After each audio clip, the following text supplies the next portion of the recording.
innovators who will be showcasing their work.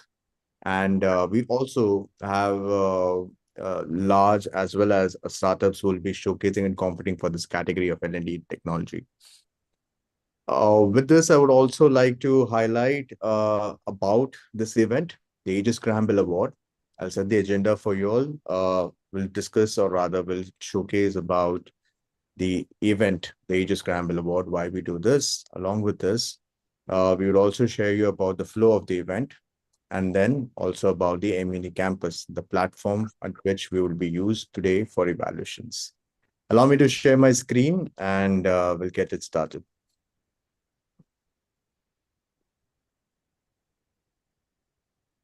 Submit.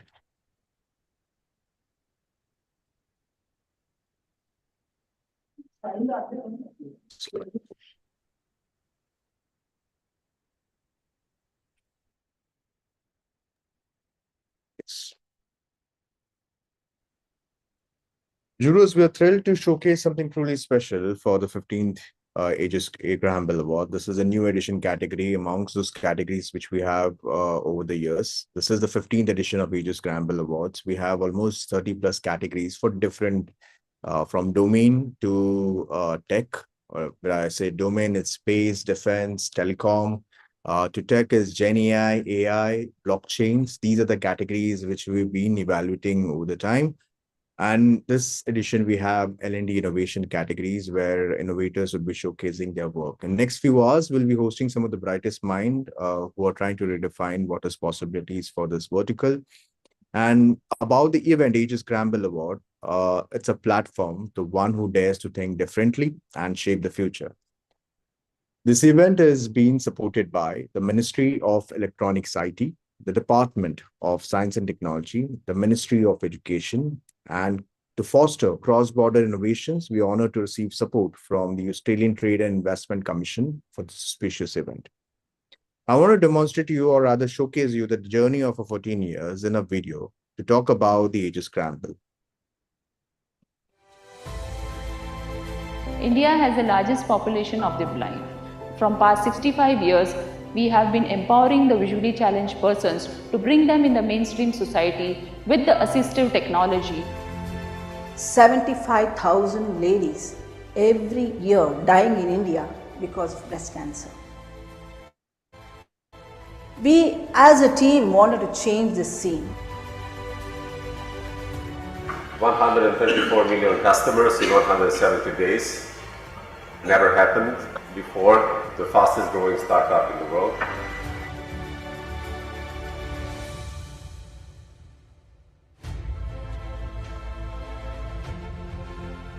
I would like to thank Aegis Graham Bell for recognizing us, and it's pretty indeed a pleasure because we're a very small company, unlike the big names which are coming over there.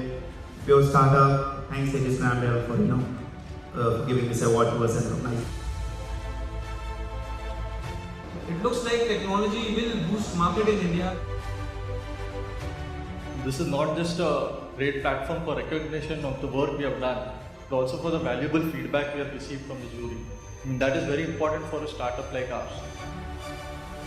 I think events like this, where we recognize the good work, the innovative work some people have done, and I'm very glad to see that smaller companies have been picked out to, to be awarded. I have also to thank him for making me a part of this event for the last few years. More than you all, I feel more benefited because each time when I go back from this annual event, I go back wiser than before, having learned what more can be innovated and what more can be developed.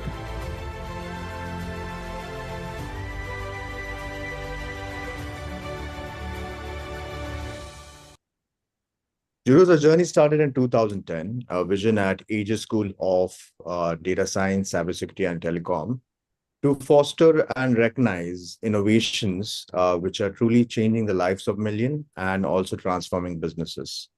And these platforms really helpful when it comes to promotion of innovations in our country to become from knowledge-based, as our economy is changing from knowledge-based economy to innovation-driven powerhouse. And this shift represents the transformative leap of our country in terms of the advancements, what we are seeing over the years. Today, we are evaluating innovations in L&D innovations, and we have the juror on the panel who will be evaluating the innovations here. Dr. Abhijit Gangopadhyay would be joining in a while. Dr. Abhijit Gangopadhyay is the Dean of Aegis School of Data Science. He's the former founding dean of IIM Indore, former professor and dean of Tata Institute of Social Science, former professor of Human Resource Management and Organizational Behavior at XLRI. We have Mrs. Mona Cherin, currently the president and group head at Human Resources at Thomas Cook, India. She is responsible for strategy, leadership development, employee engagement, and other HR functions at group level. Welcome, ma'am. Thank you for joining for the juror presentation. We have Dr. Chandrasekhar Deshmukh, CHRO with Kokulu Camlin, former head until 2007 with Cipla. Welcome, sir. Thank you for joining for the juror presentation. We have Mr. Nilmani Singh. He's a group head of learning and Aditya Birla Group at head of Global Center and Leadership, EBG. Before this, he was headed leadership development at Reliance Industries. He was the head talent and learning India and South Asia at Standard Chartered Bank as well. Welcome, sir. Thank you for joining as well.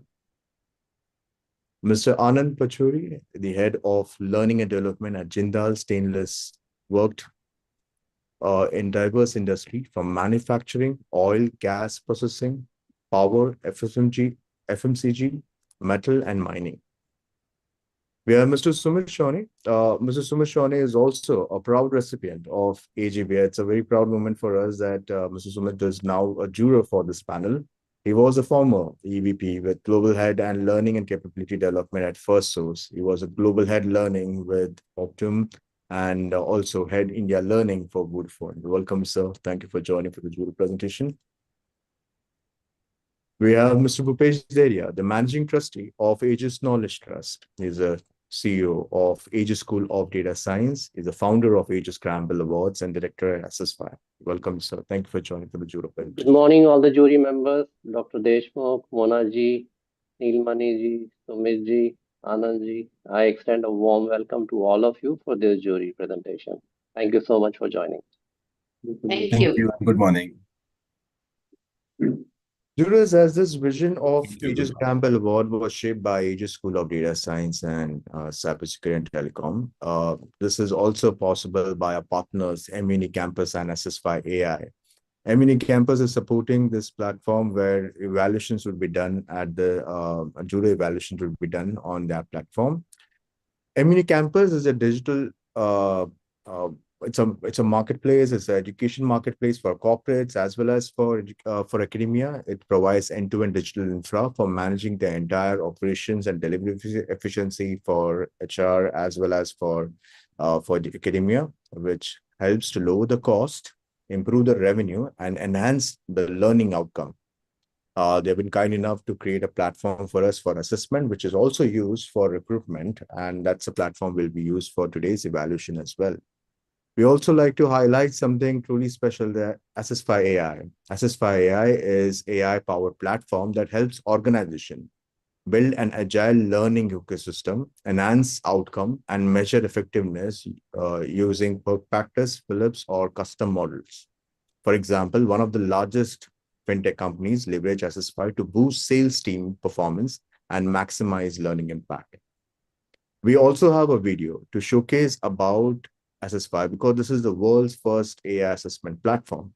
And we would like to demonstrate to you, since we are evaluating innovations in L&D, we want to showcase a partner innovation as well. Can we have the video, please?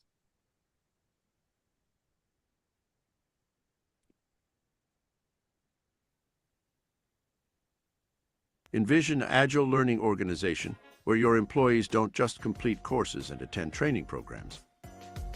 Instead, they actively learn, produce results, and in autopilot mode, continually evaluate and validate their proficiency levels.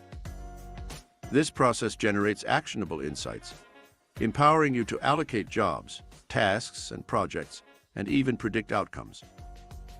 It answers the crucial questions: who knows what, and who can do what? With Assessify's AI-powered auto-evaluation along with auto-personalized feedback, highlighting areas of improvement facilitates active learning. And the best part, it works seamlessly, whether the training is on coding, technology, AI, sales, marketing, you name it. Our revolutionary platform is poised to redefine your learning and development initiatives in transformative ways. Curious about how we make this magic happen? Dive in and let's explore the future of learning together with Assessfy. Indeed, the future learning of organization. assessment, and with this, I would also like to demonstrate to you about the M&E platform. Jurors, I would like to share you the flow of the event now. We have a timer where each presenter would showcase their work under the 4 evaluation criteria, which are problem statement, uniqueness of the innovation, market impact, and social impact, under a timing of 10 minutes, followed by 10 minutes will be a Q&A. We want the innovators to be precise with their answers. Hence, we have kept a timer for the Q&A as well. We have 7 jurors at the moment. In case some of the jurors want to ask more questions, you can just mention in the chat box the questions. If the time is limit, we would ask the presenters to answer it post the 10 minutes time as well, in case there are more questions by the juror or any follow-up questions. This is a platform. When you log in, I'm certain that you will have received the evaluation portal link. This would be on the same email trail where we've been conversing, or you will have received a separate email from nominations@BellAward.id. For your convenience, I will also share it on the same trail mail as well. As you log in, this is a demo account, since the name would be different for you here. The Think Talent will be the first presenter who will be showcasing the innovation. So as you enter the scores, so just highlighting about the scores here, it would be auto-saved. There is no submit button. So the scores would be entered and it would be saved successfully. Along with this, jurors, as you know, this is a platform where innovators are competing with each other, but also they want to learn from this session. Please do share your feedback. This is very important, as we intend to complement their innovation as what you liked about their work and the feedback for improvement, so that they can learn from the session here. Please do share your pointers. Could be in a pointers or a brief. That's up to you. And as we get the next set ready, you can just enter the scores, and we will have a bit of a time there to enter the scores there. If you're not able to see the presentations for today, you can always go and click on the date. However, the jurors here, they will be able to see the presentation. Think Talent would be the first presentation. In case for some reason you're not able to see that first name of the company, you can always click on the date. The date is Jan 29th, and you'll see the presentations for today. That's about the evaluation portal. The scorings are from 1 to 10, 1 to 2 being below average, and 9 to 10 being excellent. With this, we do have a first presenter ready who will be showcasing their work today. Anjul, good morning to you. You're on mute. Yeah, good morning. This is Bimal Rath, and I am sort of the co-founder for Elemetric, the first presenter. So Anjul is my co-founder. Thank you for sort of inviting us to this presentation. And since we have 10 minutes, if I may request, we will go through the presentation. Also, as part of the presentation, we will show you a demo of the platform. And as we go through, very happy to take questions, comments, etc. And like I think Gavin mentioned already, I think our purpose here is to both sort of showcase this and hopefully be in the top few, but more important also learn from the feedback. Okay. So let me very quickly share with you what Elemetric is. So Elemetric is a product or a platform. It's basically a SaaS platform, and focused on both assessing and developing talent. It has multiple modules. The modules are all integrated so that on a single platform, you could do many different things to both assess as well as develop talent. Now, when we started off with Elemetric, and this has now been tried and tested with over 100 corporate clients. So the origin is actually a few years old, but we have subsequently developed a much lighter model, which I will come to as we sort of go ahead, because from a problem statement point of view, Anvesh, if you can move to the next slide. From a problem statement point of view, what we are trying to do is we're saying that almost 36-37% of the economy is actually driven by MSMEs, and a large chunk of people are employed by them. But in a way, from a contribution point of view, even though the contribution is only about 36%, but 60% people are actually employed in this sector. So you can clearly see that there's a significant gap between employment and the contribution to the economy, and that's because MSMEs have multiple problems. One of the problems being sort of clearly the skilling of and the capability of these organizations. Okay, so what is Elemetric trying to do from that perspective? What Elemetric is trying to do is to ensure that two parties, one is the MSMEs themselves, and two, trainers and consultants who are actually providing assessment and training services to MSMEs, are empowered to actually provide this in a very, very cost-effective fashion, and are able to do that without getting into too much of a technology complexity. So it's a very light platform in that sense, and the whole idea is that easy to use. It has multilingual capabilities. So one of the big problems we identified was that in MSMEs, while we say that English and Hindi may be two major languages in India, but actually a large chunk of people in MSMEs who are working are more conversant with the local language, and the platform allows you to actually run the platform and content in multiple languages, and that was one of the big things. The second is that it is a pay-per-use kind of a platform. So so there is no overload on either the supplier or the MSMEs, that you're committing to a very large chunk of your investment from a platform perspective. And like I mentioned earlier, we'll come to more detailed features later. But in one place, you actually have a huge amount of control. And what that does is that it takes away from the administrative headache of dealing with multiple platforms, complexity, and so on and so forth, right? And finally, both for trainers, consultants, as well as for MSMEs, I think it allows you branding and the flexibility of a modular structure. So you can actually pick and choose whichever modules, you can brand it in your own name. So what it does also is bring about a deep sense of ownership in the process. Yeah. Okay, Anvesh, let's go ahead. Yeah. So maybe Anvesh, what we can do is show the platform, and then we'll get into the other stuff. Go ahead, Anvesh.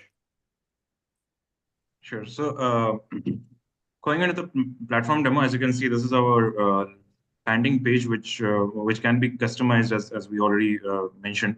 The white labeling can be used to rebadge the whole platform with your own logo, and a participant can see multiple tools over here. They can be assessed and guided through multiple tools over here, and we also have a highly graphical way of representing these courses as a journey. So we have the learning journey as well, as you can see on the screen right now, where you can actually dictate a step-by-step process of exactly how a participant's journey throughout their learning can be.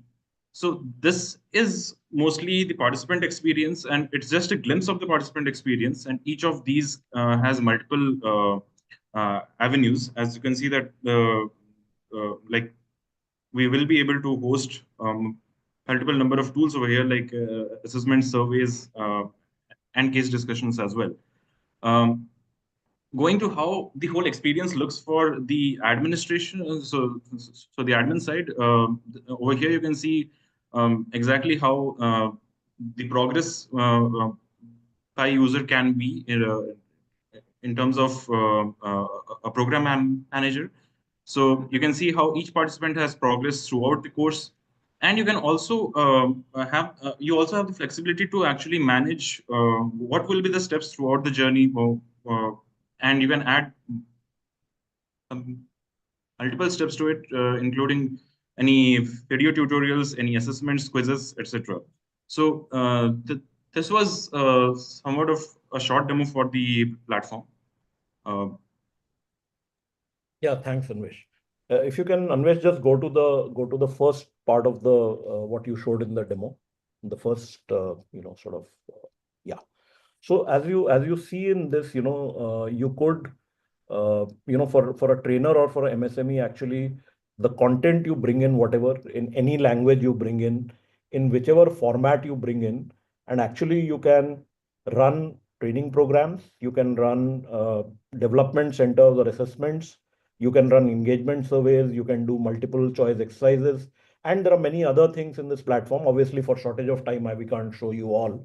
But the idea is that it is all available in one place to the individual participant, to the trainer or the consultant, or the administrator within a company. Yeah, go ahead, Anvesh. If you can move to the next slide, please, quickly. Yeah.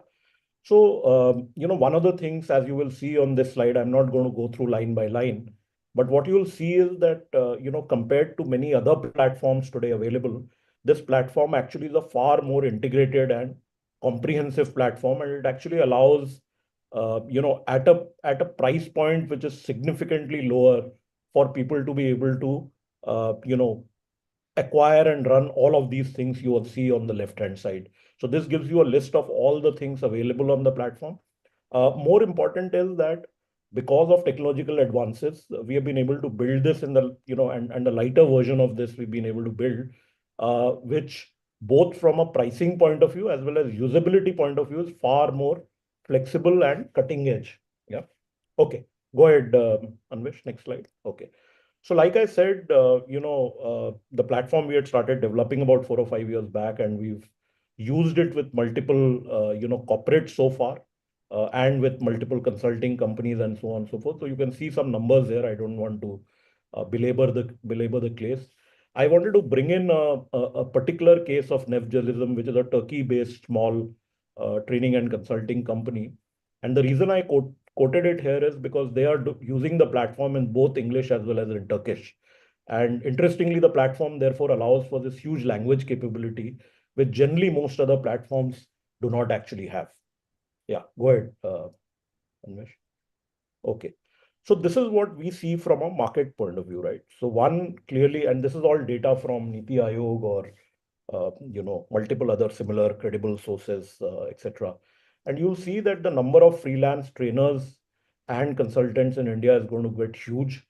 They are the channel actually to be able to upgrade MSMEs, because with the number of MSMEs which are there, they can only be serviced through this whole gig channel, if I may call it that. And this is what the product is in a way focused to do. One of the things to keep in mind is that because MSMEs are always under commercial pressure and the amount of money and budgets and administrative bandwidth they have, it is very, very important to offer them something light, something which is cost optimized, and something where they can do many things at the same place rather than trying to go to multiple vendors, multiple sources, multiple platforms, and so on and so forth. And you see some numbers here. You can see our targets as to what we are looking at. And hopefully this is a low target. As we progress, we can ramp up this target significantly. Yes, Anvesh. Yeah. So this is our last slide before we get to questions. I think what we are realizing and what the problem we're trying to solve is, and it's and we will be a one small part of solving this problem because it's a huge problem.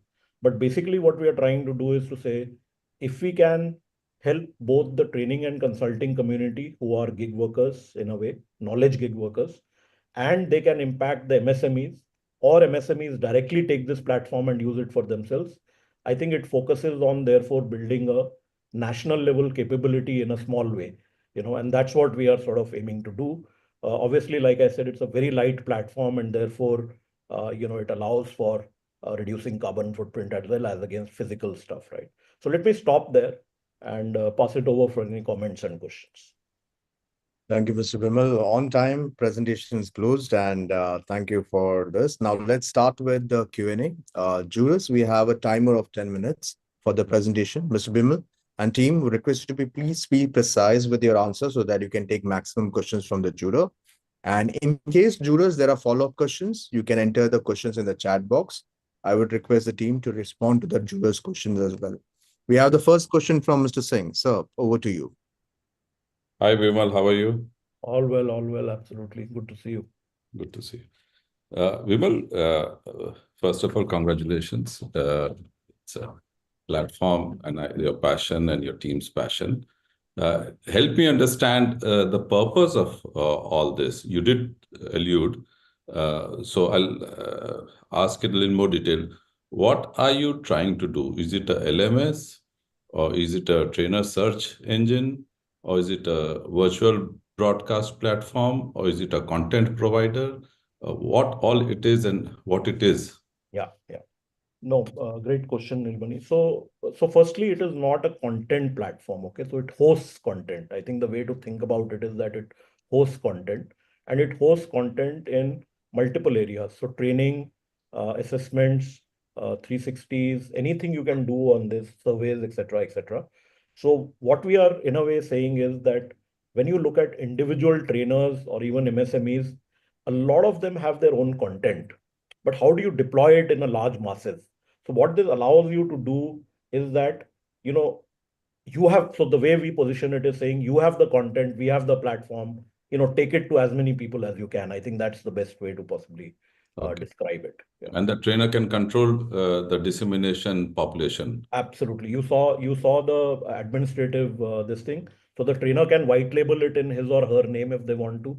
They can actually use whichever modules they want to, and they can take it to, today if they are able to spend 30 days in training whatever number of people, they can actually use this to multiply by 10x, 15x. You saw the Nefjalism case, which has Any classroom training, instructor-led training connect?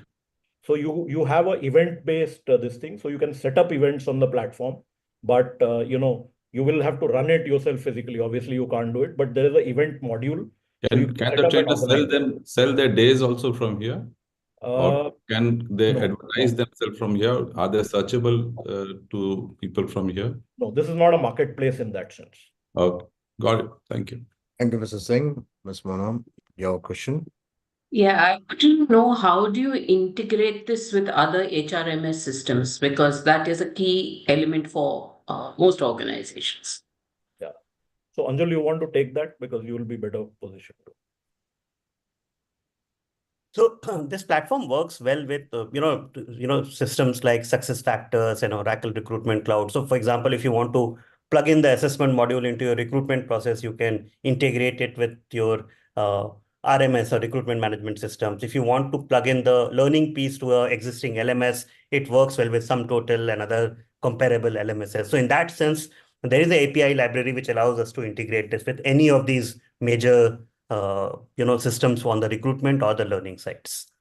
So the API library is on your side, or the client has to give it to you? So the API library we provide, the client IT team typically has a place where they can plug in. So it has to be plugged in by them and authorized by them, but we are able to do most of the groundwork for that. So it is part of your integrated solution? Sure, yeah. Okay. Thank you, ma'am. Sumit sir, your question? Yeah, hi. Thanks so much, Vimal and Anjul. See, my question is more on the outcomes the platform would have helped generate, because one of the challenges I see, and since you're targeting specifically MSMEs, etc., I'm curious about the capabilities they have to create really good content. Ultimately, the end learning is about what people will consume. So the platform may have various features, but the capability at a SME or a MSME end may not be as powerful to generate really powerful content. So are you thinking about that in terms of how do you help ultimately those guys generate effective outcomes? So if that was the vision, then do you think you could add some more capabilities or extend your services a bit more to fully generate outcomes for them? A great question, right? So if you see, there are two target audiences. One of the target audiences is actually trainers and consultants, and our belief is that most of them, or at least a large chunk of them, actually are very good at content but don't have the digital capabilities. So what we are, in a way you can think of it that we are partnering with these, I don't know, at the last count, people say there are 15 lakh trainers in India, or those kind of people who are serving MSMEs. So we are in a way going with one assumption for that segment where we are saying they have the content but don't have the digital capability, so we provide that. Okay. Having said that, in some of our cases where we have experimented, and these are not pure MSMEs, they are more like SMEs in the 3 to 500 crore kind of companies, where they either already have an internal content library or we help them partner with somebody. So we have a pool of partners we recommend, saying that you can use these partners for, let's say, whatever kind of content. It's a manufacturing content or chemical industry content or whatever it is. But we believe that there is a lot more content out there, both with individuals as well as with smaller companies and all that, but it is not being disseminated enough.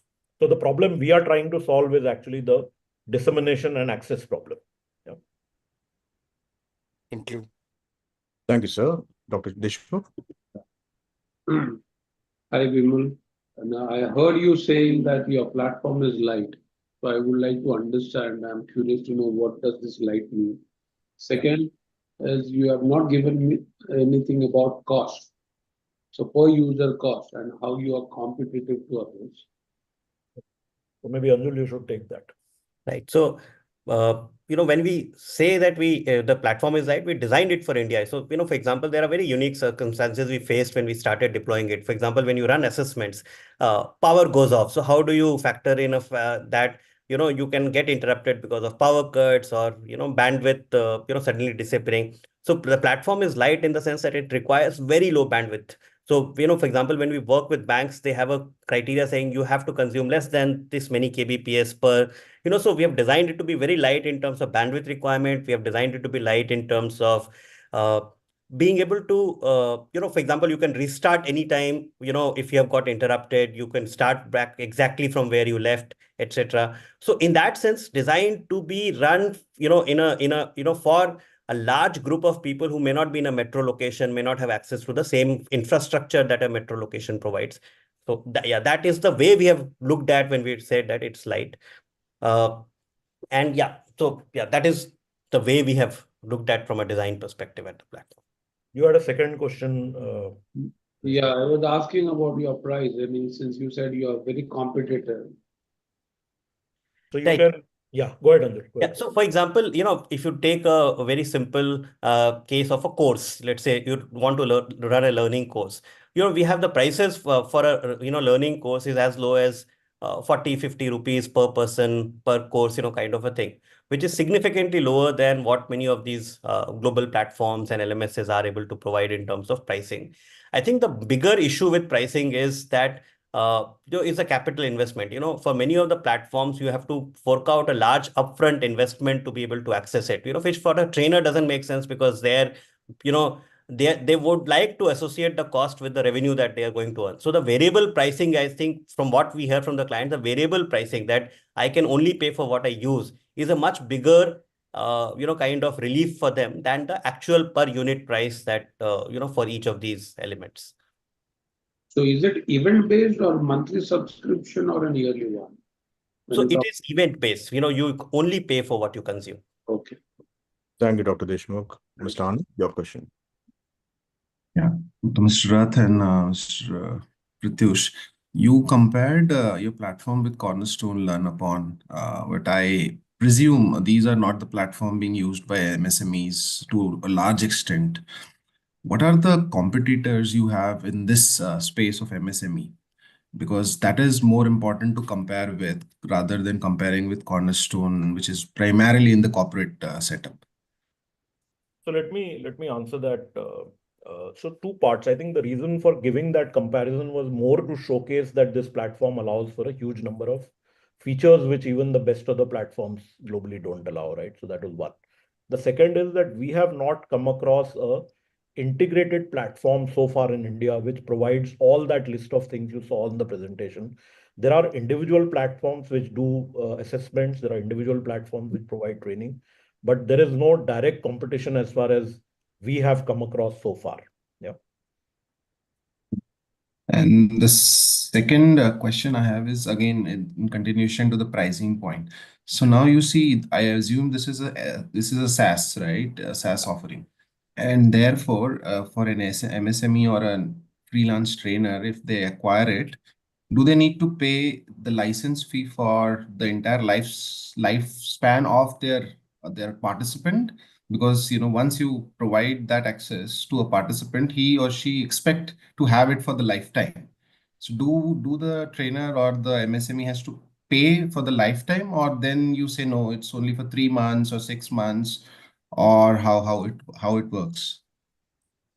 Yeah, Anjul, go ahead. So it is based on events for consultants, so whatever you deploy to your clients, you only pay for that because you are getting paid for that from the client and you pay us only for what. So let's say if you deploy only 360 feedback for 20 people, you only pay us for the 360 feedback for 20 people. For MSMEs, sometimes, like you said, they expect a more continuous service. And in those cases, there are options. You can buy a 6-month subscription, you can buy an annual subscription, but there is no large upfront capital expenditure that we require from clients to be able to access this. All right, thanks. Thank you very much. Thank you, Julius, for your question. And we do have Dr. Abhijit Gangopadhyay as well. Sir, your question, the time is up. Team would request you to be please speak. I know that, and I think I am sorry because I have joined. It's wonderful to meet Bimal after a long gap. Yes, sir, absolutely. We are old associate. But only one question, if you can highlight, all of you, that why it is innovative. On what criteria you can be called as an outstanding innovator? One, it's only my clarification. It's nothing. Sir, I don't know about outstanding innovation, but we believe it is any innovation is outstanding. Innovation. I think it is three. I think there are three elements which we have considered, right? So one which we mentioned earlier is that there is no platform today which provides all of these services on one integrated place. Okay, so that's one which is a clear one as we see. The second, as Anjul was mentioning earlier, I think we have tracked usage of bandwidth of this platform with various other things. I think the bandwidth usage as well as access and the non-breaking down of the platform, which happens in most small places. And, we've tested it in very, very small places in Orissa and in Bengal and other places. I think that's the second piece, which, just the architecture of the platform is built very differently. And I think the third innovation we believe is that it caters to multiple constituents in the value chain. So you have trainers, you have consultants, you have MSMEs themselves. Because otherwise we have seen that, somewhere there is a breakage in the chain. And therefore, even though people may have very good content or MSME have problem, the connection doesn't happen. Yeah. And that's one of the big problems of access and, connectivity, if you may call it, between the different stakeholders in the ecosystem. I think that's and so to be honest, at the end of the day, it's about execution. You can have a great innovative idea, but how do you execute it? And I think we are very good at program management and execution, if I may pat myself a little bit on my back. Yeah. Yes, I think let us conclude it here. And I've been warned continuously with the red slide that time is up. So thanks for it is wonderful. I think I'm sorry that it can't continue, and there are a lot of people are going to purchase. Yes. All the best for all of you. Thank you. Thank you, Mr. Bimal. Thank you, team, for presenting the innovation. We wish you the best with your work, and thank you for presenting at Gramble Awards. Thank you. Thank you. Thank you. Jurors, now request you to please enter your scores. Should be entered at Immuni Campus platform. The details have been shared with you. If in case you're, let us know. We are here to support. Mr. Anand, we have shared the portal details again with you. We do have the next presenter ready. Before that, Gangopadhyay sir, since you joined a bit late, I would like to just introduce the fellow panelists. We have Ms. Cherin, who is from Thomas Cook, Dr. Deshmukh from Camlin, Mr. Singh from Aditya Birla Group, Mr. Anand is from Jindal Stainless, and Mr. Sumit Shawnee from the former head from First Source. Jurors, with this, would like to welcome the next presenter who will be showcasing their innovations today. We have Karthik from Sirion who will be showcasing innovation now. Karthik, would request you to now unmute yourself. Allow me a minute. Let me do that for you. Yes. Yeah. Thank you, Mr. Gavin. Good morning, jury team members. Happy to be here. Thank you for the opportunity.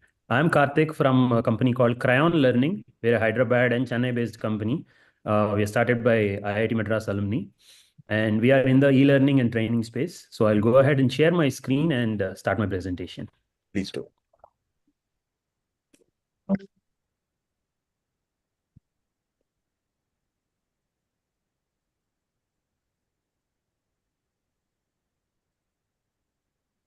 Right.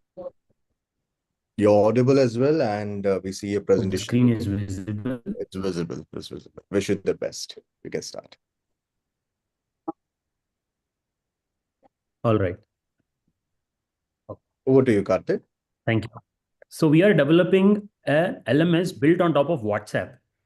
It's called Invites. It's an easy access WhatsApp platform for conducting skilling programs, assessments, approvals, and surveys for organizations. So this is recognized by Skill India. We won a couple of awards, and we have a few initial customers as well. We have a partnership with Meta to use the business API. And we also have a MOU with IIT Madras Pravartak Foundation for certain skilling programs. So the problem that we are targeting is, first thing is, in order to bring all the workforce or the trainees onto a single platform is a main challenge. Mobilization of the workforce for training programs in organizations is a big challenge. And then conducting personalized training programs is another challenge, and then measuring the outcomes. This has been the challenge largely, even though there are many digital tools available online, these challenges are still there, and they're still there at a significant level for major chunk of the bottom of the pyramid workforce and organizations. Then there are industry specific skill gaps. So there's no specific tailored content available in short consumable format. It might be there in long PDFs, manuals, and lengthy videos. There's no short consumable accessible format content available. Then content creation in multi languages is a challenge, and personalized training is again a challenge, and conducting it at scale is a challenge. There are prevalent existing alternatives, but however, the reach of them to the end trainees is again a barrier. So our innovation is actually a WhatsApp-based LMS and an content creation engine using AI. So with these two combinations, we are trying to enter the market and serve the problems. So we follow a micro-learning approach, that is creating short videos, bite-sized videos, 1 minute to 3 minute long content, and then streaming onto WhatsApp through APIs. And following that videos, there will be short multiple choice questions, all within a WhatsApp chat, specifically on the trainees or the target company's WhatsApp channel. A new channel will be created for them, and through that channel, they will be able to administer training programs to their workers and employees. No need of any new platform or new app that has to be downloaded, and onboarding process, nothing like that is necessary. Just their name and mobile number is enough. Instantly, trainings can be streamed to thousands of people. And coupling with that, we have a content creation engine specifically targeted at micro learning. That is creation of those 1 to 3 minute videos and creation of these flows for training programs. So I'll move now to a demo to showcase how our solution works. Let me check again. Is the screen? Training the blue collar workforce has always been a Yes, we are able to hear the audio. Right. So on the left side, you can see the dashboard preliminary screens. This was an earlier version. And on the right side is the mobile screenshots. These are two different screens. Right side is the mobile one, and left side is the dashboard through which training can be administered by the managers. So just with an entry of name and mobile number, what happens is once they click start, message comes onto the WhatsApp. It's like the first template message. The trainee clicks start. Following that, there will be message by message kind of a bot system, which shows short videos first, followed by multiple choice questions, training on a specific topic. Here, the use case is we have entered the industry through HSE trainings, health, safety, and environment, specifically OSD trainings targeting at oil and gas customers. To block out loud machinery noise, PPE provides defense against workplace hazards and creates. Presses the next button. User. So, yeah. So as the user goes through the journey, goes through the flow, real time, the metrics are monitored, the score is monitored. This is a fast forwarded video. So there'll be video followed by multiple choice question. And the user can anytime close the app and then come back again. There will be also a reminder system to bring the message again on top of the first message, so that the WhatsApp message doesn't get lost in the subsequent messages. Every morning at 6 a.m. and every evening at 7:30 p.m. we send a small reminder message so that within the same chat they can continue. And this training, we are currently doing it in English, Hindi, Tamil, and Telugu.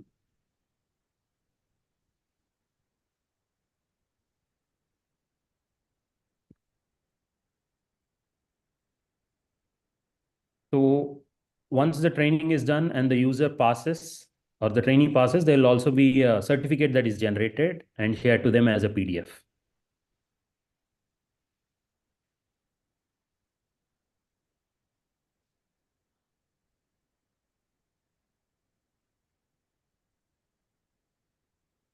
So that's about our product. Now I'll move back to the presentation.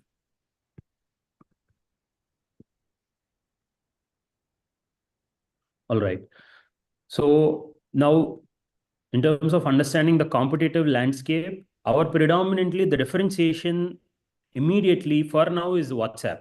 Using WhatsApp as an effective delivery channel is our prime differentiation that we see as unique, and that's also exciting our customers. The whole challenge of onboarding so many thousands of people onto a training platform is completely vanished now. Immediately they can onboard all the trainees. They just have to intimate that you will get training programs. You can just start doing it.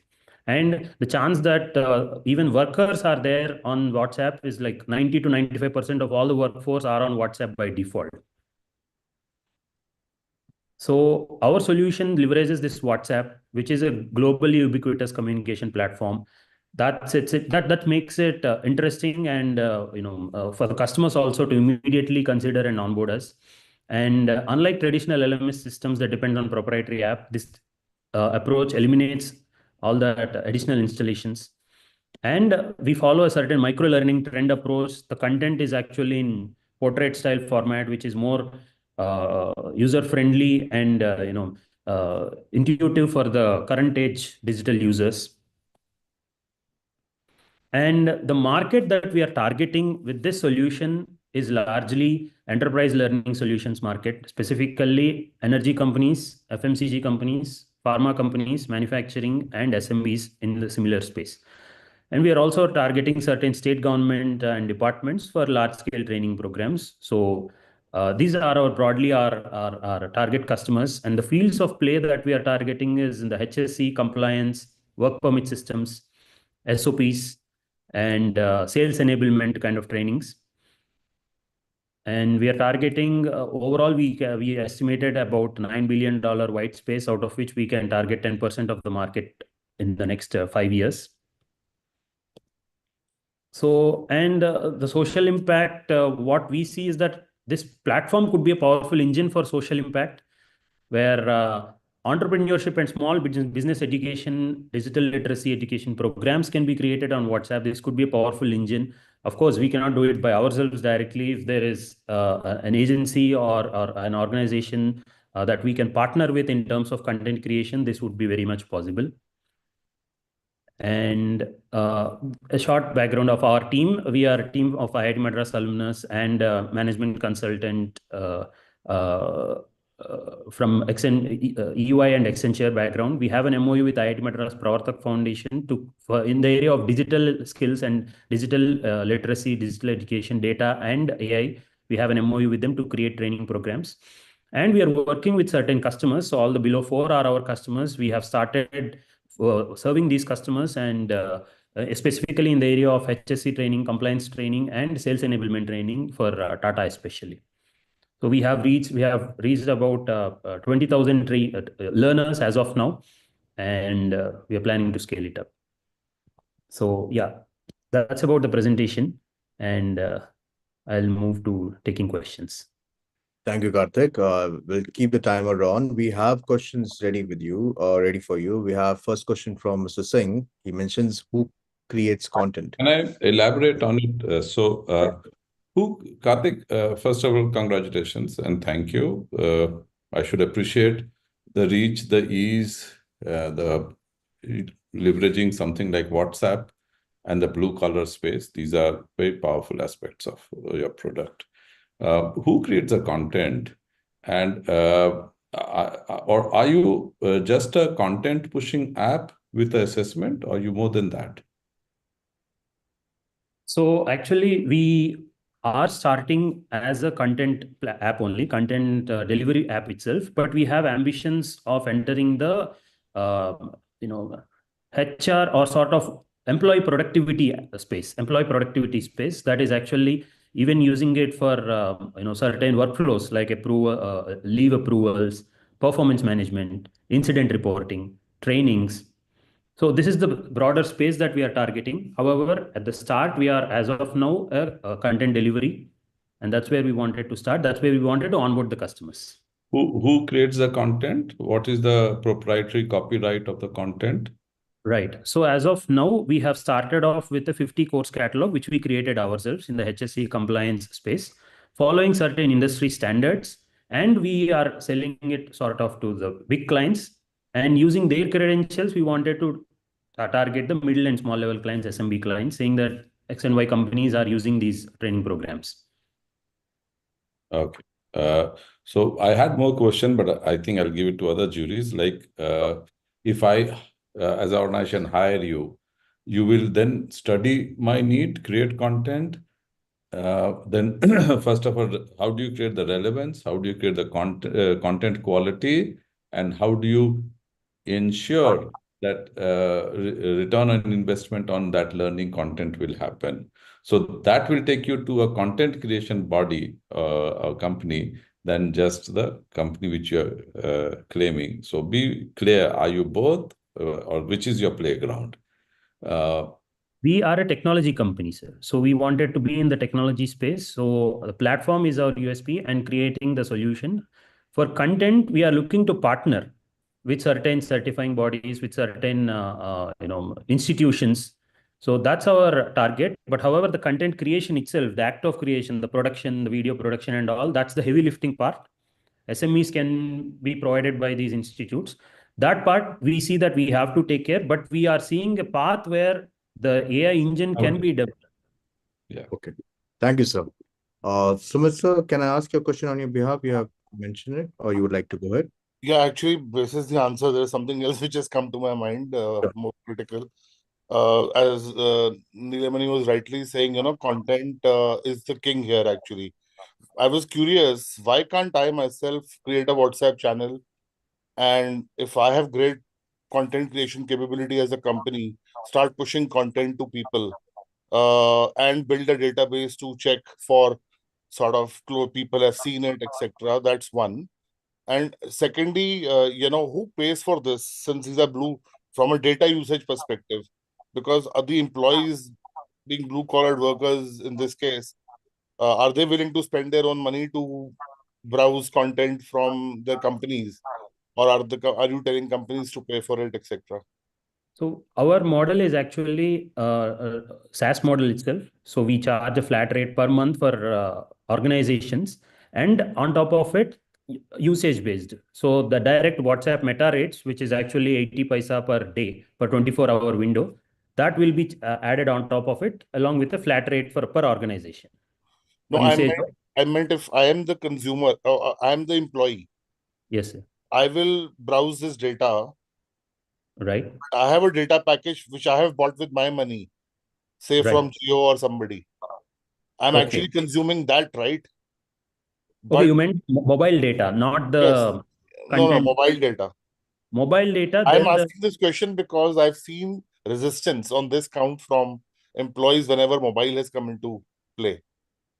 Right. Makes sense. So actually we are the programs that we are creating are micro learning modules targeted at 5 to 10 minutes of training per day. so that they would overall per year they would complete about 10 hours to 20 hours, which is actually industry standard that is targeted. At that numbers, we don't see this sort of challenge. We didn't see till now actually this sort of challenge, because even the mandate is that just daily spend 5 minutes or 10 minutes. So for that amount of time, we didn't see a resistance till now. Sure, thank you. Thank you, sir. Mrs. Cherin, should I check your question? Yeah, so my question is really when, a video is posted, and we do use videos for our training purposes as well. People sort of log in, check the video and exit halfway through or exit, in between. How do you actually check whether they have learned or gone through the entire video? That's one.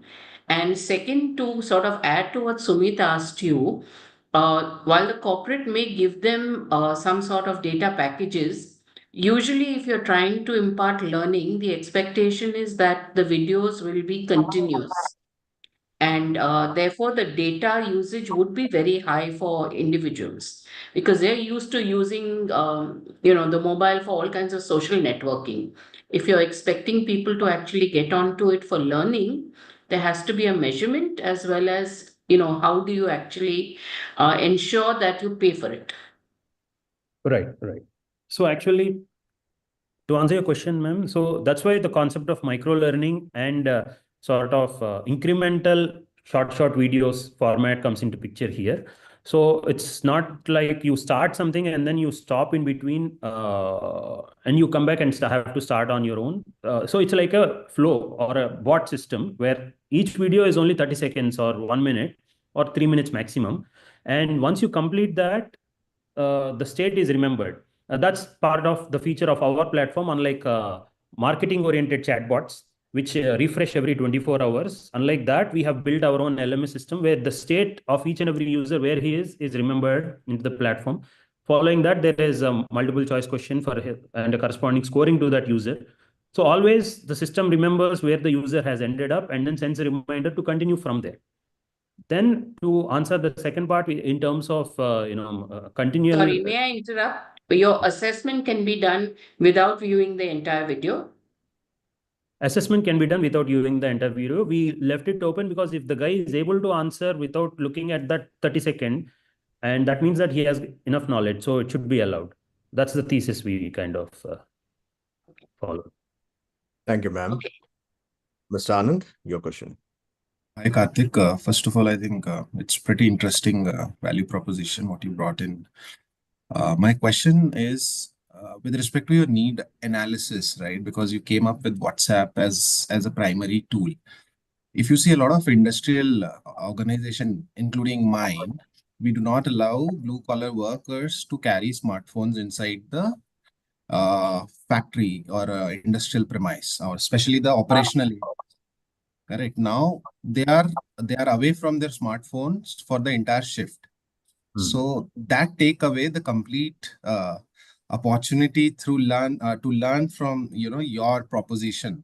Whereas a kiosk or a desktop still gives them that opportunity to log in and learn whenever they get time. But how do you crack that code? Because this will be applicable to a lot of companies, especially in the energy and metal sector. So that will be completely a blockage for you. And the second question I have, which is even more important, because if you would like to scale it beyond India, especially in Europe, GDPR does not allow WhatsApp to be used as a formal platform for any official usage. Similarly, the DPDP, as in when it comes into force in India, the Data Privacy Act, how do you handle that blur or the gray area? Because again, this is violation, and you are getting into the personal space of an individual through WhatsApp, because WhatsApp is primarily a personal space, right? So how do you manage that piece? So these are the two questions I have. Right. So to answer your first question, I think this platform has to be looked at in a different way. And that's why we nudge our customers also to see, where we are encouraging the trainees, blue collar workers, to get themselves trained to use the platform during their travel, not during the shift. While coming to the shift or during the breaks or getting going back to the home. And we also have features of a leaderboard, gamification, and community aspect, so that the 10 people among themselves will have healthy competition. And one more customer has went ahead and then introduced the reward system. 100 rupee Google Pay voucher will be sent to a guy who is topper of the batch of 50 users. So that sort of healthy competition makes it a good engagement aspect as well. So sort of flipping it, and then rather than seeing it as an restriction, using it in another manner. And in another way is actually, it can be used for contract workers to even continue their, let's say, for example, their contract period. If they are good skilled enough, if they have good score, they get to continue. So it can be pushed, the accountability can be pushed to get trained onto the contractor, the supervisor, or the manpower supplier also. That opportunity is also there to kind of offload training onto the contractor. And following your other question, in the Europe, currently we are targeting India. There we see a smooth adoption process. But going forward, if it is outside India, then we have to see, because our platform can extend to other messaging platforms like Teams, not just WhatsApp, Teams, Slack. So that we have to see. Are you compliant with DPDP, the Indian Data Protection Act? Yes, we follow that. Thank you, sir. Karthik, the time is up. However, we'll take Dr. Deshmukh's question, sir. Okay. It's basically not a question, but a curiosity. I would like to know whether these videos can be downloaded, or do you have any controlling mechanisms? Can this video? So two ways, sir. First thing is, videos are directly sent onto the mobile phone of the user. That way the video can be downloaded, and it is downloaded. And sometimes it is okay if it is actually openly available material like HSC, open standards and things like that. And it also seems like a good branding for the company, because all the videos will have company logos. So second thing is, actually, if it want to be controlled, so then what happens is a small link is sent, and the link will open a small web view, and that shows a video, and then it closes. So link with an expiry timeline. So here you may land up with some other issues, like most of the employees would like to have it archived and see it at a later stage. So are you blocking that? So they always have that. No, if it is a link, it is blocked, sir. The link will have an expiry time period. If it is link, it is blocked. A lot of controls can be done via link based.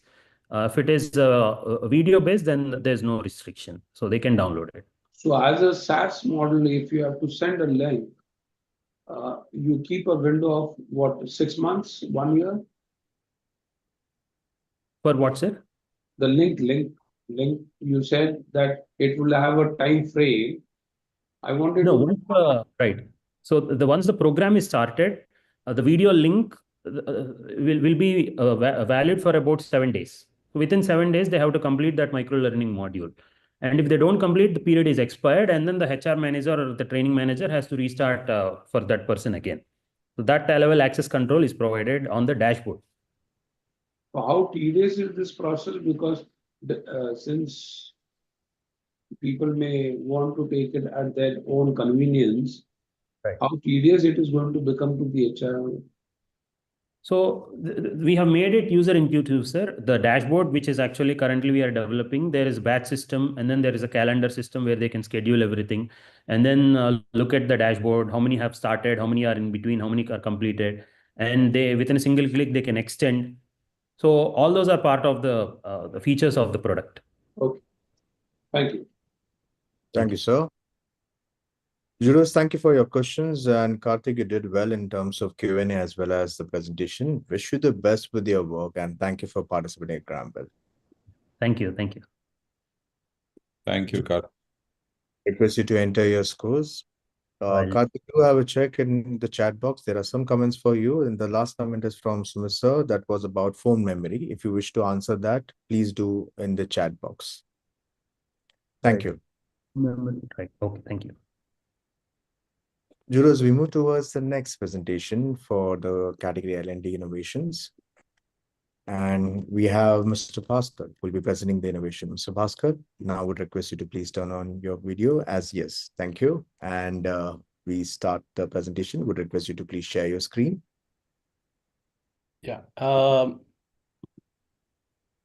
Your teammates everyone. are... Yeah, Dani is also here. Sorry, 1 second.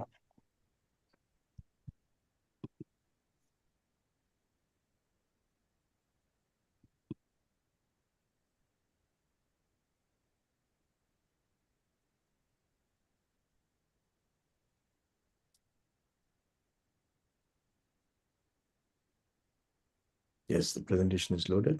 Loaded? Yeah. Okay. And yes, we are able to see the presentation. We'll start with the presentation now. Wish you the best. Okay. Thank you. Good morning, everyone.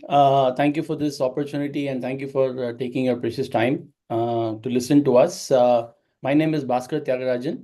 I'm the founder CEO of Playology Learning Technology, and one of our products is Kairos.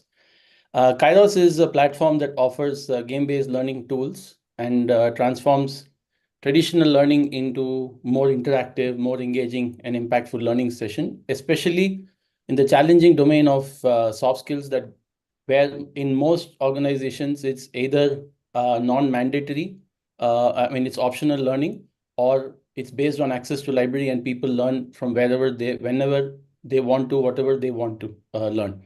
So the problem statement we're trying to address is that just merely providing access to learning, whether it is in the form of digital learning experience, whether it is self-paced learning, access to MOOC platforms, LMS-based learning, or even pedantic content-based classroom-based learning, just merely providing access does not lead to engagement in learning. And clearly the problems are that at the design level, most of the content that is out there is a one-size-fits-all content without any context, and therefore it induces more of tick box behavior. The model is highly passive, highly individualistic, without an opportunity for social learning or interaction. And therefore the assumption is if I take my 50,000 employees, 5,000 employees, provide them access to learning, that will equate to attention and therefore learning will happen. And as a result of this design, the experience ends up being very low on internal motivation for the learner, which leads to lower completion rates, which leads to poor adoption.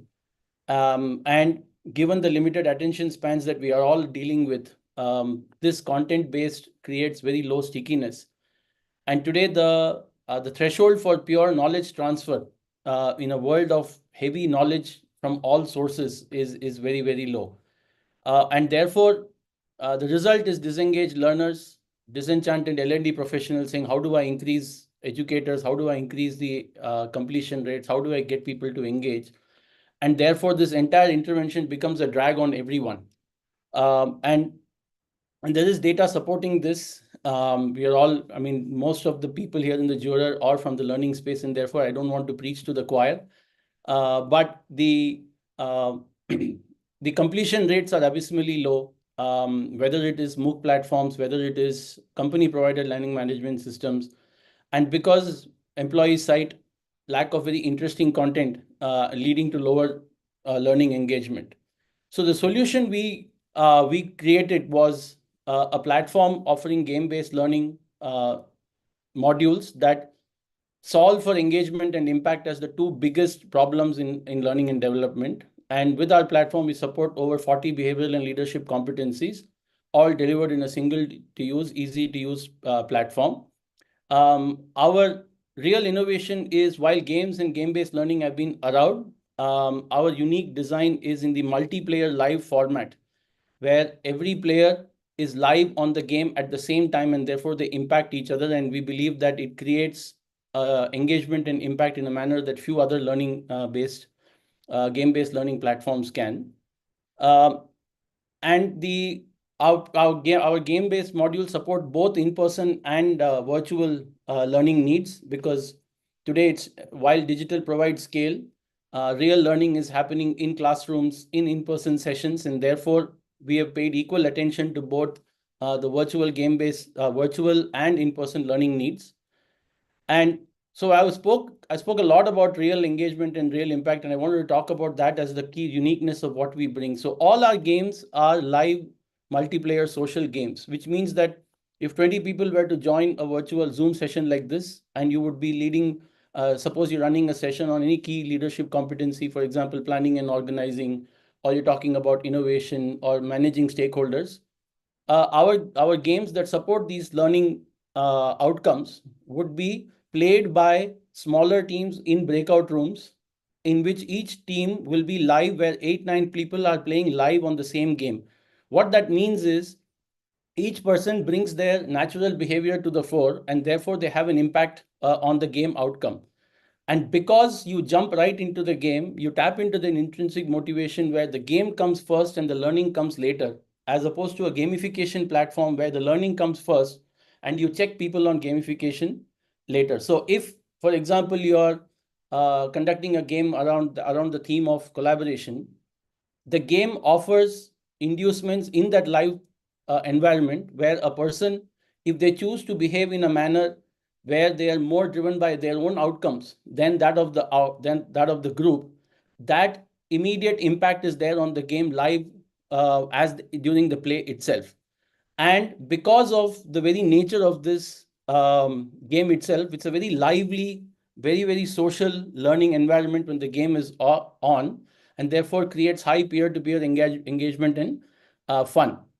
Because the games are designed to draw subconscious behaviors, in the learning conversation that happens later, people are able to see what do I know versus what do I do, and what is the gap that exists, which leads to powerful reflections for them, saying that I understand that aligning priorities is important, but given the right stimulus, am I more motivated to chase my own outcome? They're able to see it in the live, non-judgmental environment of a game, which makes the learning 25 people in the room, each have their own aha moments, each have their own reflection. Therefore, it becomes highly contextualized and highly relevant. Because our platform is built for trainers, facilitators, educators to use in their cohort-based sessions, while the innovation is the game, the real learning we are solving for is the learning outcome. And therefore, all games are supported by very, very comprehensive tools and resources that facilitators get to drive these learning outcomes from these games. So we have 7 digital games. And just to give you a quick preview of how the games look, if you see here, this is one of our popular games called Warehouse. So the objective is to transport these items in this particular order by a team of 8-9 people into the team store in the shortest possible time. So in the manner in which they go about the designing, and all 8-9 players are live on the same game at the same time, all dividing the task and moving elements from left to right. And therefore, their natural state, if they're not planning oriented, if they are quickly jumping into execution, it will all be obvious in the gameplay, which will have a direct impact on the game outcome. And that is what the facilitator uses later, using our resources to drive that learning outcome, saying, what did we do? How did we impact the outcome? And therefore, what does it tell us about where we are with respect to planning and organizing? So it's a very reflection and action-oriented game. And like that, we have several other games on our platform which do the same thing. This is with respect to our digital games.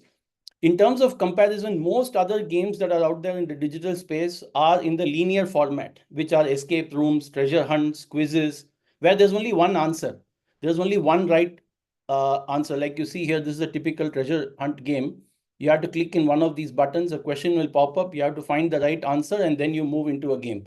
While it's called a game, essentially it's more of a quiz. And therefore, it doesn't bring out what you do, it only brings out what you know. And that's precisely what our platform solves for. With respect to digital physical games, we have 10 games on our platform which support a variety of leadership and behavioral skills.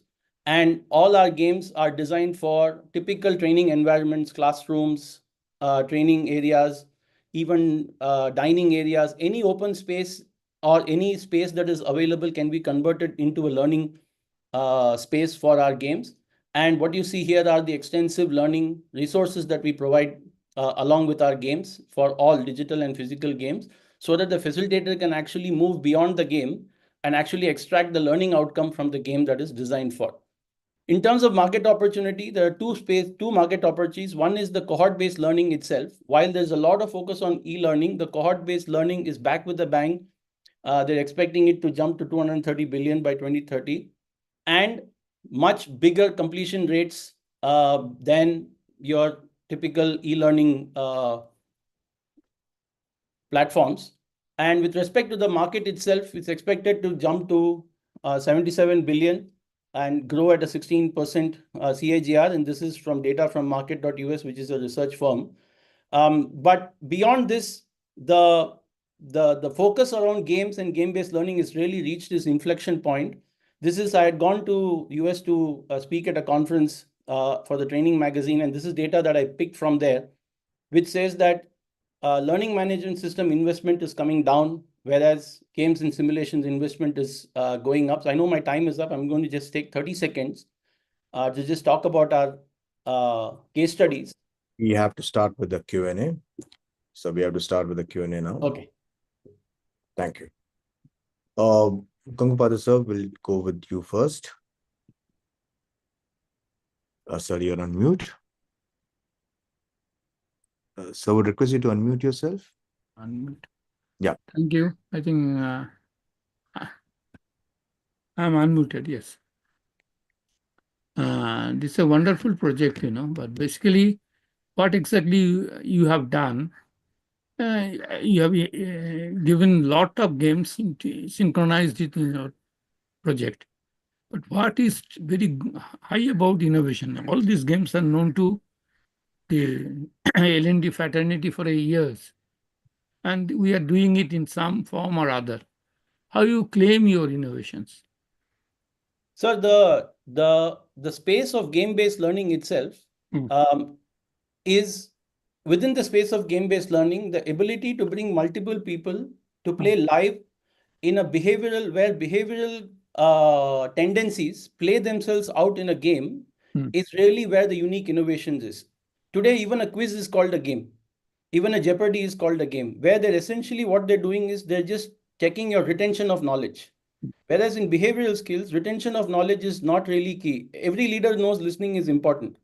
But given the right circumstance, do you actually listen?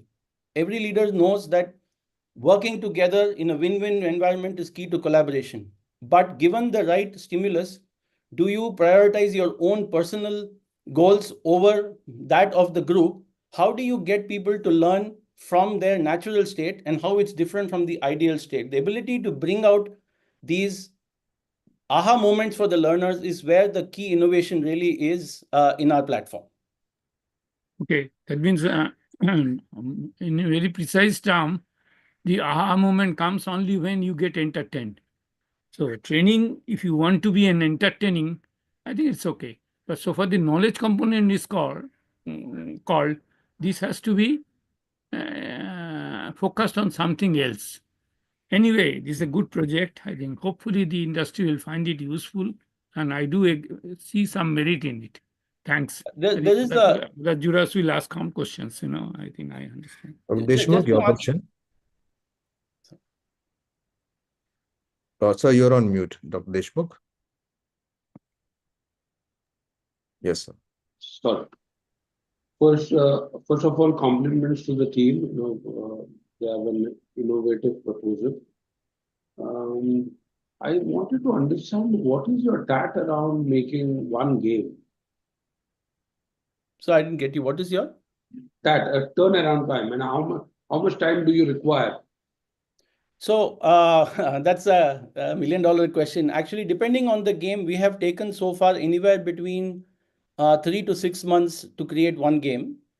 Although what we had done was we had in the digital space, in the physical space, it was easier because Kairos is born out of 18 plus years that between me and my colleague Tamal and rest of our trainers, we run an independent training company where for 18 years, we've been driving game-based learning for various organizations. So that the physical games was much easier. We were able to create all the 10 games and the content around it in about 3 months. The digital games take anywhere between 3 to 6 months to build. See, here, what I've experienced is novelty is the name of the game here. The first time you experience a game, after that you know it and you are disinterested. You need to refresh it, otherwise it will become a flash in a pan. And would that create a constraint on your scale up? So, Mr. Deshmukh, we actually have all games have levels. So when you come into a game that is built around a specific learning outcome, what you want to see is where are they with respect to that learning outcome, and how are they able to recognize their blind spots and come back and do a better job. But you don't give them the same, you give them a next level of complexity. So all games have levels, so they have a reusability in terms of how the game is being used in various learning outcomes. So how many levels have you designed or have you conceptualized? So every game is different. Some games have, like Value Continuum, one of our games does not have a level itself because it's a single static game. But other games have between 3 to 5 levels in the design. Okay. Thank you very much. Thank you, sir. Mr. Singh, your question. Yeah. So, Mr. Bhaskar, first of all, congratulations to get into a difficult space of games. And yes, the training world has been there. Rather, you have Panchatantras and the old Socratic methods in that space. And I'm happy that you're digitally getting into that space. My question is, and you can hear most of the juries are asking, what is new about it? That you are on an innovation platform pitch, award pitch. Yes. So, my question to you is, how is it different from simulation? There are a lot of business simulation and a lot of various, all good universities have it, interesting, complex ones. The value gets created when debriefing is powerful. Yes. And it is contextual. Context is powerful. When the content is connected. So in the world of learning, there is a hierarchy, which we know is from data to information, from information to knowledge, from knowledge to wisdom, and that wisdom creating insight. Where are you pegging yourself, and what is that so context, content connect, and wisdom and insight? Sure. So let me answer your question from the first one, where you mentioned about business simulations and games being around. Anything that was gamified was considered a game, and therein lies the fundamental difference. So introducing a quiz and introducing winners to a quiz, or in the case of business simulations that you spoke about, business simulations are largely built around functional skills. How good is your strategic thinking? How good is your understanding of financial acumen, business acumen, etc.? Business simulations don't work for behavioral and leadership skills. Because in business simulation, you are checking the person's knowledge gap. Whereas in the behavioral skills, you're checking the gap between knowledge. In favor of time management, Mr. Bhaskar, you can understand everybody here is learning professional. So I was just answering your question. The fundamentals which you're sharing, how are you different? Just answer that. Yeah, Tamal. So, Mr. Nilmani, I think there are two parts to games that tend to be, part of the learning experience. But our core innovation on the digital platform is that any learning professional can get the behavioral insight immediately after the game is played as a cohort. So I don't have to rely necessarily on my eyes there. It is about the digital process of how a team plays a game and how these captures are made, that any professional who is facilitating has the insight on top of which the context that they want to use is coming in to bring in the wisdom, learning, or whatever it be. So it's not about just their observation, but there is a clear layer of data and a clear layer of insight that is being captured that enables a deeper learning, because people cannot say, I didn't do that, because that's what the data capture is bringing. Thank you.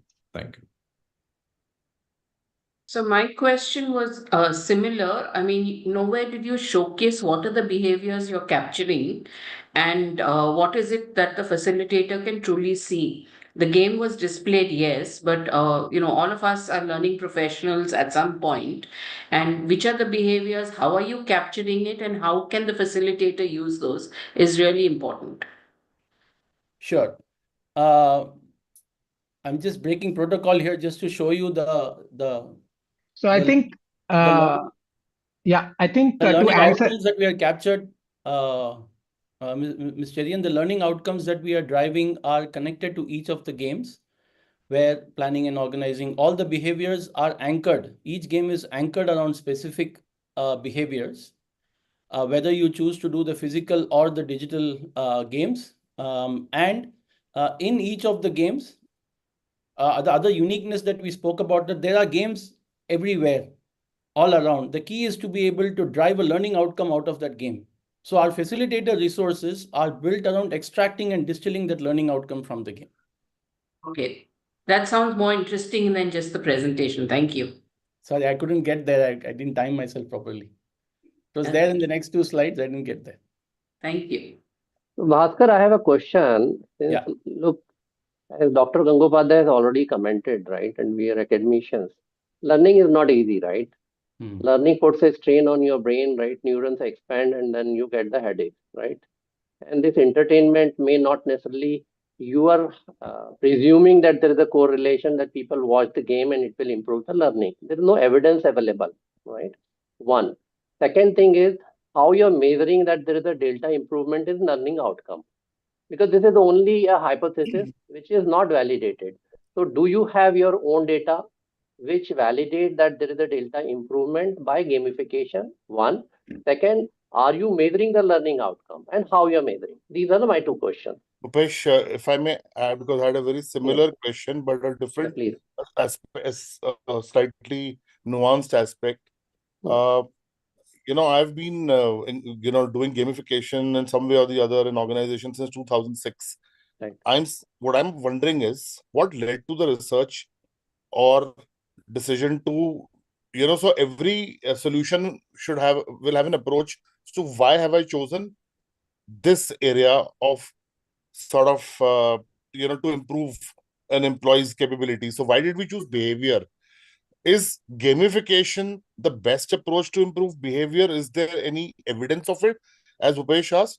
Because to my mind and research, information, so if domain knowledge, for example, if I was to learn healthcare claims, if I was to learn revenue cycle management, and therefore the ability for me as a company to fast create such gamification at scale versus picking some behaviors which may or may not have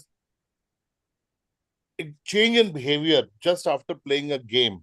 So what's your take into, just add to what Bhupesh has asked? Sure. So I'll answer the question in 2 ways. One is, where did this come from? Is, like I mentioned, over the last 18 years, we've an organization we run called Blue Sky Learning. We have over maybe 19,000 days of training experience working with 200 plus organizations, primarily in the space of behavioral skills and leadership development.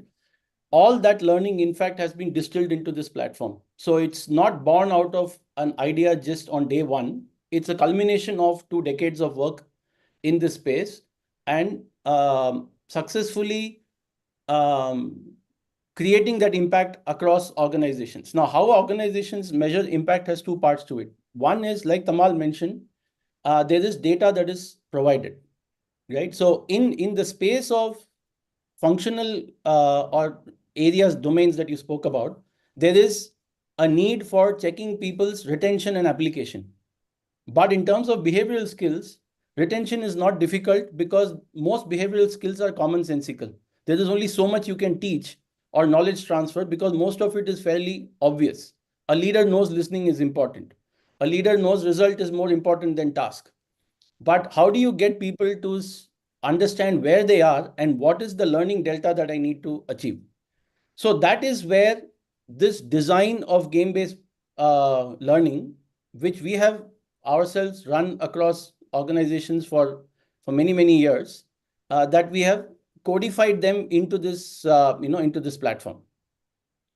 In terms of Bhaskar, please answer the question precisely because the time is over. Yeah. My question is like, how do you really measure? Is just a casual correlation which exists in your mind, or there is a data which actually shows the evidence? Because correlation is not a causation. This need to be proven with the data. How you're measuring it that there is a behavioral change? So demonstrable behavioral change. That's the question. Answer precisely. I know this is a very difficult thing. Yeah. So the game itself is a tool, Mr. Dharia, right? Okay. So if you are using the game, how you are measuring this has got to do with how you've designed the whole program. The games are built for users who are educationers, practitioners. What is the model? The practitioner. The practitioner could have a pre, could have a post. The practitioner could have a learning to action measurement tool that runs for 3 months. So our game is a plugin to a learner for the learning facilitator who has their own design, and therefore that determines how they are doing that measurement. Our tool comes when the delivery is happening, not in the pre and post. We have another platform, technology platform, which offers Thank that you. pre and Thank post, you. but that's Thank you, not Bhaskar. outside the Thank you. scope of this conversation. Yeah. Thank you. Thank you, Bhaskar. Thank you so much. It's a good work. Keep it up. Thank you, jurors, for your questions. And team, Bhaskar, you did well in terms of the Q&A as well. Wish you the best with your work, and Tamal as well. Thank you for being part of this jury presentation as well as Sunny. Thank you. Thank you. Thank you, Thank you for being everyone. part of Thank this you for jury your presentation. time. Jurors, we you. have the last presenter for the slot for the innovation and categories. We request your patience, and we would move forward with the last presenter. Nupur would request you to share your screen. We have Nupur, Amalia, Ayush, and Kalyani will be presenting their work from Reliance Foundation. Team, please note this innovation is private. Would request only the Reliance Foundation to be part of this innovation presentation and the jurors. Thank you. We are able to see the screen. Would request for a full screen mode, please. Thank you. Not yet at the full screen.